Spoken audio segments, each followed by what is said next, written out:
Of all the regions on Runeterra, few have as much history as Shurima, the great desert empire that blurred the lines between mortality and divinity.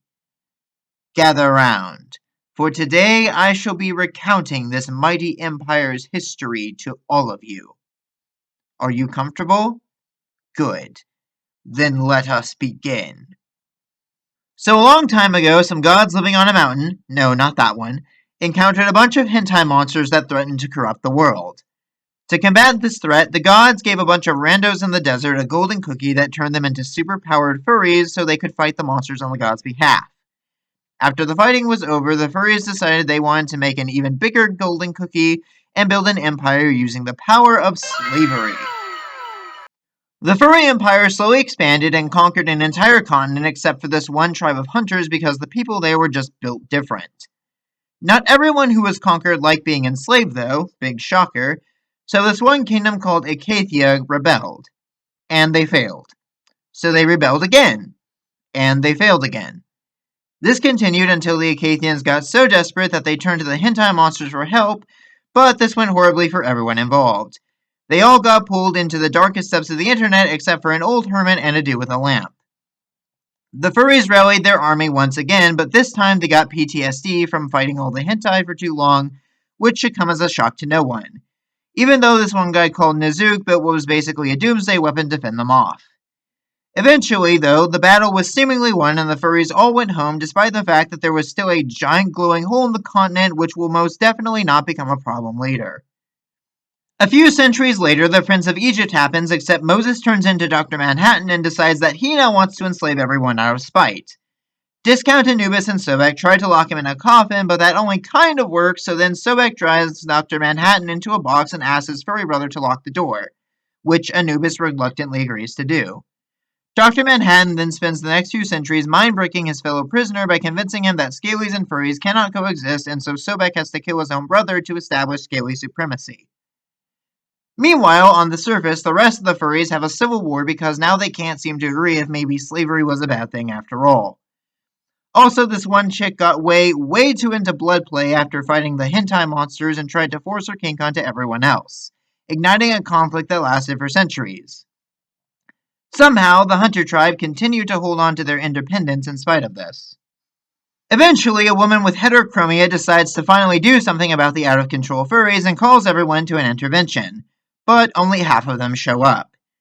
Turns out the intervention was a trap and the totally not suspicious woman with heterochromia is actually a goddess in disguise.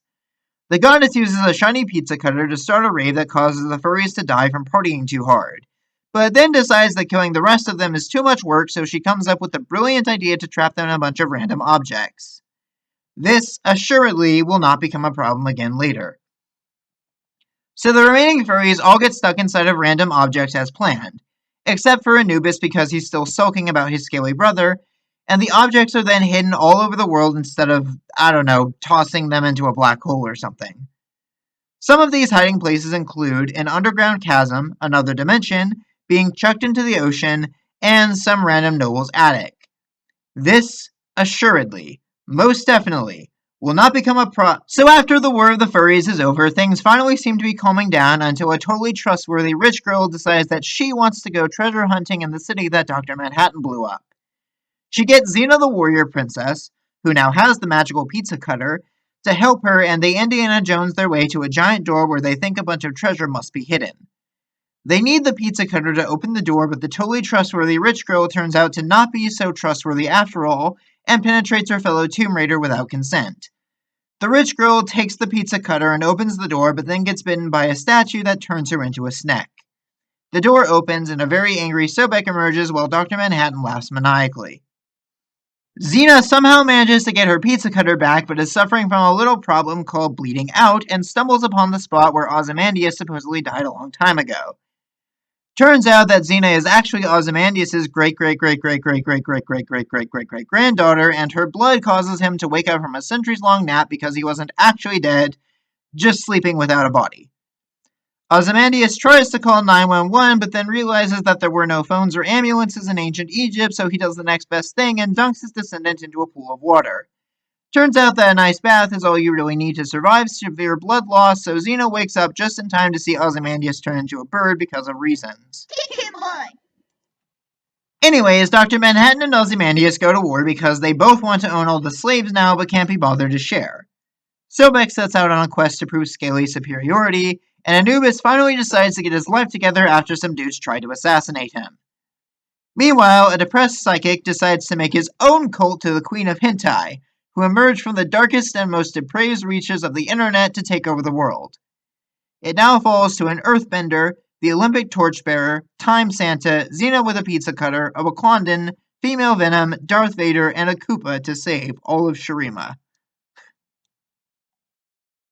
I've become my fetish!